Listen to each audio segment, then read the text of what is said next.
I'll warn you, who came to this page expecting to see a Lost episode involving crazy scenes to hyper-realistic shots of a corpse of a boy. A Lost episode that's even the creator of the program knows that this is not the search text. But before writing the episode, it would be interesting to know a bit of the history of the desired episode. Well, I think you already know the design called The Incredible World of Gumball, The Amazing World of Gumball in the original, in a recent design from Cartoon Network. As Cartoon Network, you do not expect a design with every very adult theme such as South Park, Family Guy, and The Simpsons.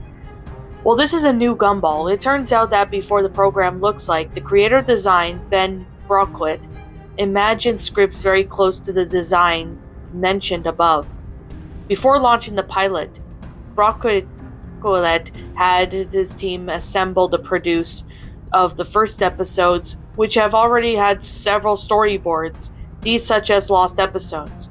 Nothing more than copies of The Amazing World of Gumball, which for unknown reasons never made it to TV, giving away to the more familiar version of the drawing. But what I love to do with it, a friend of mine, which we'll call Paul, integrated the editing team. In fact, his name was Paul, but his issuing term and all of the team, because they were not accustomed to Portuguese, called Paul. He even eventually adopted as stage name. Since we were very close, as friends if any doubt in your head, he entrusted me with copies of storyboards that the team had produced. He told me that it was just that they were all done the episodes. Now a video of truth has come to produce, and I do not know. He said no, but he is known for the honest Paul anyway. All I have are the storyboards, but I assured him that I won't post any of the photos on them on the internet. If you want to believe that this is the worst excuse, your right is yours, but I do not guarantee anything about how to transcribe their stories. The episode begins with the Wattersons, the family's main program, driving the car for a forest at night. There was no sign of civilization around except of course the road they were driving. There were no cars on the road passing by. Here we discover why they were here. Richard, the big giant pink rabbit, had followed the indications of a horoscope that he thought was the roadmap, he used for humor in the episodes. And before you ask, Richard is as stupid as Homer Simpson. Maybe even more stupid. The Wattersons, officially lost in the forest, do not know what to do, until Nicole, the mother, suggests looking for a city where they can spend the night, which they all agree as it was the best thing to do, except for Darwin the fish, who suggested changing dads, another moment of humor, but then you already see the difference. The design of the TV, Darwin is a good guy. He never, however, tapped that it was say anything of the type. Continuing the journey, the Wattersons soon see sign of civilization in the distance. A small town in these inner city American homes, only no structure that was over 2 floors. Walking around a little tiny, by the way, to have no idea of the size of it. Imagine a city the size of South Park. They find an inn for the night or for nights, since they deem to have populated KM on another city. On entering the inn, they were faced with the attendant, an elderly lady, but what really caught my attention was it was a human. In the episodes of The Amazing World of Gumball, we are faced with talking bananas, talking cats, talking fruit, even talking peanuts with legs to give you an idea. But the closest thing to a human being was the character who was a chin turned upside down, shot in live action. Nicole, after getting the room for the whole family, tells a story that the family has and asks if she can help. The old lady said it would be hard to get help as it's not usual for them to receive visitors there. Gumball, the central character, then asks why she opened an inn if tourists never got there. Before she can answer, Richard interrupts, saying that he had seen someone in the window from the inn, which was right beside the door. The old lady says that it was nobody and shows them the room to the family. With a single bed and there are 5 people, Richard himself already half occupied the bed. The clerk said that it was the only room they could rent because it was only one room of the pension. Without alternatives, they decide to stay there. At this point, Annalise, the little bunny, sneezes. The attendant approaches her, talking like a monkey, as you do when you go talk to a newborn son of his brother, asking if someone was ill. Gumball was the only one left. Says that there was a flu, but a disease whose name I cannot remember now. Apparently this disease wasn't anything bad, but within the attendant listed as to what's wrong with Annalise. The clerk seems to be very scared, forcing a smile, pretending it was okay. She asks if they want something to eat. After hours on the road, they all go to a restaurant, except for Anas, who was very tired and didn't want to go. Upon leaving the room, the attendant steps on a tissue and asks it what it was. Darwin says it was Anas's pajamas, causing some strangeness in the old lady. She then said, "Even a protection had more tissue than that." With Annalise sleeping and possibly sneezing in the room, the rest of the family goes down to the lobby. In fact, the restaurant was at the same place in the counter at the front door, and it was very small. Say the whole inn was so tiny that even Barbie would suffer from claustrophobia living there. Soon the old lady comes with a dish of a day, which she names surprise soup. It didn't look good, and there was a reluctance to eat the soup, and surprised that she bragged, Richard finally gave it a spoonful and then approves of the soup. Soon everyone else ends up tasting and liking it, until suddenly all fall asleep. Meanwhile in the room, Annalise is still sleeping when she hears a strange noise. She stood right there in the middle of the room, and poorly lit only by his window. She sees a figure, somewhat hard to describe. It was like a normal person covered in black cloak, but with weird white eyes. Obviously too frightened to even think of crying, she just screamed, and then she felt a hand for something to touch her leg. Her scream echoed throughout the inn, where in the lobby and the Wattersons are awakened. Soon they run into the room. The shadow, while hearing the Wattersons coming upstairs, jumped out of the window, probably the place where it came from. Upon entering the room, Annalise tells what had happened. Nicole, I think she might have had a nightmare, caused by her illness. Anas says to take them out the window, but all you see is an empty street. No sign of a man wearing a black cloak. Anyway, everyone thinks she needed a doctor urgently, so they took for the attendant, and she was not found in any part of the inn. They decided to leave and find themselves at the hospital. At the time, the design seems to have already lost the comedic nuisance, focusing more on the serious side of the story. They look across the city, which is somewhat easier since it's tiny. Gumball and Darwin found the hospital, the largest structure in town, but still too tiny. They decide to enter, but they encountered a strange scene. Despite all the lights are lit, there is no one in the main lobby. No doctor, no patient, no receptionist. Suddenly a doctor appears in the lobby. Gumball quickly asks what happened with the hospital, and the doctor says he usually stays that way once a while, since the city almost has no residents. Even if it was not response that they took away all of his doubts, he takes Annalise there anyways. After all, even a strange hospital, it's the only hospital or the only faculty called hospital in the city. The doctor observes Annalise, the whole family is already there, and says that she will need to be hospitalized for one day. To avoid the numerous complications of that disease can bring, he says. He also assures that she'll be okay, and because they have all the equipment they need to treat the disease. They wanted to spend the night there, next to Annalise, but the doctor says unfortunately the hospital does not have a room enough to support so many people. Basically, the room where Annalise would stay is only the room for the patient and doctor. Even if everyone agrees to this case, spend the night in the lobby, the doctor says that the other people could come to the hospital, and it would be ethical to keep them there. With much discomfort, the Wattersons returned to the inn.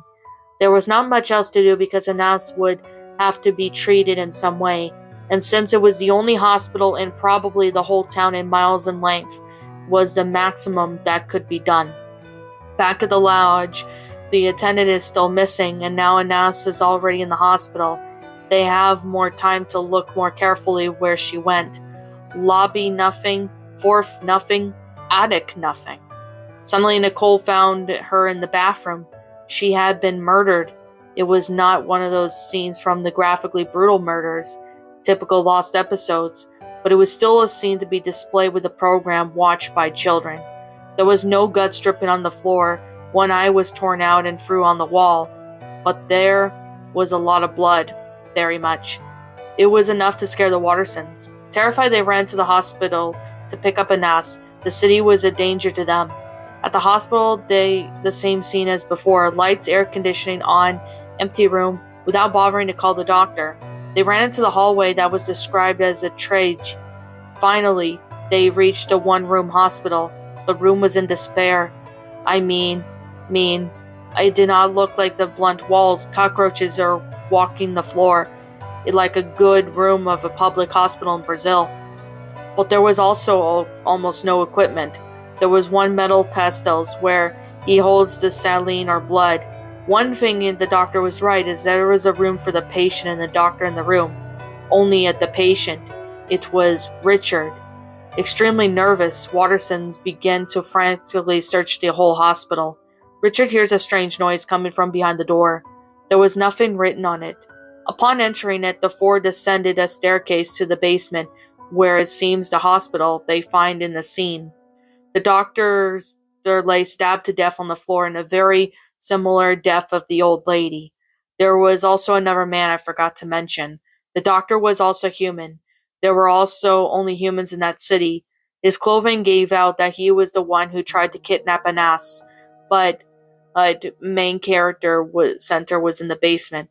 Anas was attached to the bonds of litter and wearing an apron that these patients use. He also had less tissue than protection, I suppose. Her mouth was gagged with a handkerchief, and it was around about 3 people. The script did not specify. All dressed in overalls for HIV. I forgot the name of that, but if you know, you know. That white jumpsuit with the mask gas, with the bacteriologist will study the samples of microorganisms. One, probably the leader, pointed the pistol at the end of poor Anas's head. They were about ready to kill Anas, but prevented by the farm scare that caused the entry of the Wattersons them. Nicole, horrified by God knows what reason, asks what the hell they were doing. The leader said that they would kill Anas because she had a disease to which no one in the city was immune. In fact, it was basic biology. Over time, people start to adapt disease. These characteristics were passed to the next generation. The civilized world was composed of persons who received this recognition feature of this particular disease, and although representing symptoms, it would act much more violent. The civilized world, the world which avoids contact with the town, so the disease was very lethal to its inhabitants, and Anas carrying the virus around that city, all the people were at risk, all humans. The best way to be killing anyone who was in touch with Anas with no protection. This was the case for the old woman, the doctor, who actually knew the pain planned to kidnap Anas, but accepted to die for his city, and the kidnapper. The executioners were wearing special suits that they were clean. Of course, not only Anas would die, but like all the Wattersons, Nicole reminds them that they were being too radical and certainly irrational. The leader shows an album containing photos of all the inhabitants of the city. Children are among them. The disease of Anas could kill them all. According to the leader, the person's life is not worth the lives of so many. It makes sense. Worth saving a person, risking their lives of so many others. With the death of Anas, it's guaranteed to security of the entire city. The Wattersons still wanted to save her, not necessarily a selfish decision. You would let a 4-year-old daughter to save people that you do not know, therefore unable to wherever they are not, or they are honest and deserving such attitude. But luck was on their side. Against the 3 would-be inquisitors. One discovers a hole in the suit. Its safety had been violated. He was now a possible infected, and amidst the confusion, Nicole takes an advantage and pins one of the doctors. Richard falls on top of another. Gumball and Darwin released Anas, and the other door just ran out of the basement. Wattersons do the same, and they go to their car, which still had fuel. Without taking their things inside the lounge, they hit the gas. Eventually they come to a city for real this time. Happy the nightmare had ended, and to have Anas back with them, they embrace. A happy family together again. Anas, however, does not cease to feel bad about taking the life of an entire city. However, Gumball reminds her that all the people she contacted were killed except for the doctor, but Darwin guarantees that the doctor would kill himself knowing he was infected. He would do the same thing as the doctor who attended them in the hospital. He would kill himself in the name of the city, and Ass once again embraces the family, and so the episode ends. The credits roll, but there was a note at the scene that would appear at the end of the credits, and in this scene we see the city. Lots of litters have been seen in the streets, all carrying the patients in pain. The camera moves around the scene, and besides the litters, we see bodies being burnt, people grieving for the death of their families. The whole family was contaminated. Ines was guilty? The Wattersons were selfish? I don't think so. In my opinion, the real guilt was shared between the inhabitants of that city, that though they could have simply isolated from the world. They forgot of that world, but the world didn't forget them. But this is only my opinion. I believe that, like every script, it's possible to make various interpretations of the episode. This is only the first episode made by the team called Ben Bokowet, and I have other scripts here, and in time I shall post them on the site. And that, my pretties, was the amazing world of Gumball, the virus, an amazing world of Gumball creepypasta. My final thoughts on this story. Well, I could definitely say that this story was not bad. I personally thought, it was really good. Like, it definitely had like a really good concept for it. I personally really thought this was a really good story, involving the Wattersons going to somewhere and, to this city. And yeah, a lot of crazy stuff starts happening, which I personally thought this was a pretty interesting concept for a story. I personally liked it. Now, I know it's in Spanish. There's a Spanish version of this and there's an English version. So I just read the English version of this. So I personally do have to say that this is a really amazing story. I personally really thought it was really well done. I mean, the grammar is good, the sentence structure was good, the paragraph structuring. I mean, despite the some of the cliches that were in it, I personally thought this was a pretty good concept. I personally really enjoyed it. So, anyways, I guess with that being the case and with that being said, I personally really enjoyed this pasta. I thought it was really neat and well done. It's definitely one of those good stories that I personally really thought was really good. I mean, the grammar was good, the sentence structure was good, the storyline was good. Everything about it was just flat out amazing, and I personally really enjoyed this story a lot.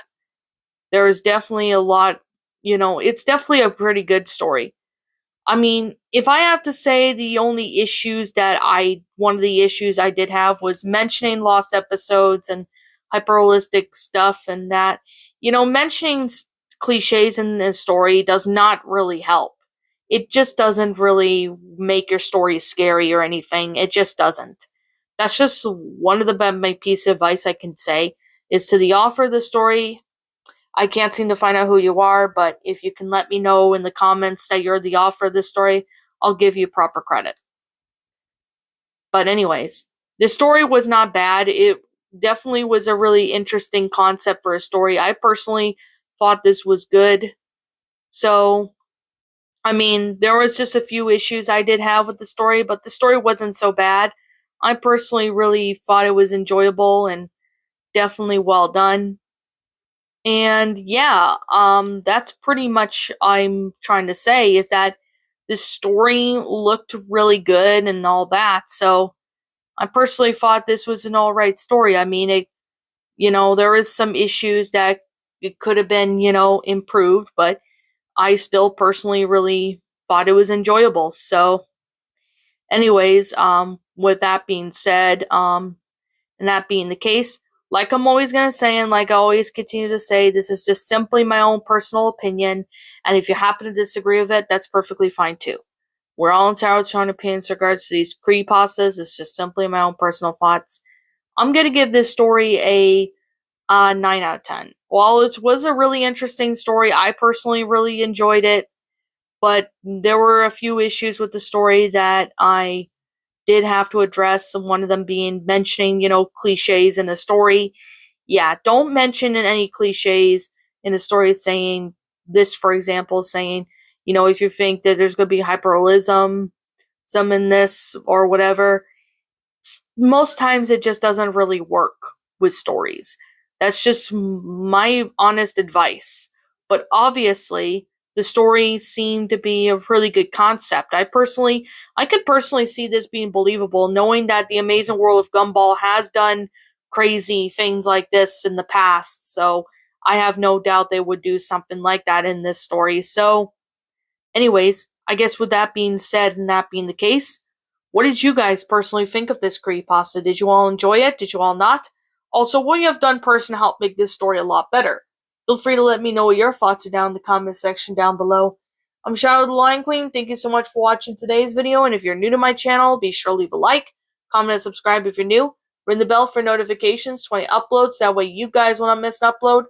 As always, if you guys want to go follow me on Blue Sky, follow me on Twitter, follow me on DeviantArt, and follow me on my backup channel known as Miss Dark Shigo, as links to those will be in the About page section, so you guys can go follow me on there if you want to associate with me some more. So, yeah, as always, like I'm always going to say, thank you so much for watching, and as always, roll the outro, because I'm out. What's up, my pretties? It's the Lion Queen here. I want to appreciate you all for tuning into this video, and I do appreciate you guys supporting my video by giving this video likes and stuff. If you really enjoyed this video, be sure to leave a like, comment and subscribe if you're new, ring the bell for notifications to when I upload, so that way you guys will get updated for whenever I upload. If you want to follow me on Twitter or DeviantArt, feel free to leave a follow on those if you are interested in following me on those socials. If you want to support my backup channel, known as Miss Dark Shigo, feel free to subscribe to it, as a link to that will also be in the About page section. And with that being said, and that being the case, thank you so much for watching, my pretties, and as always, please stay pretty.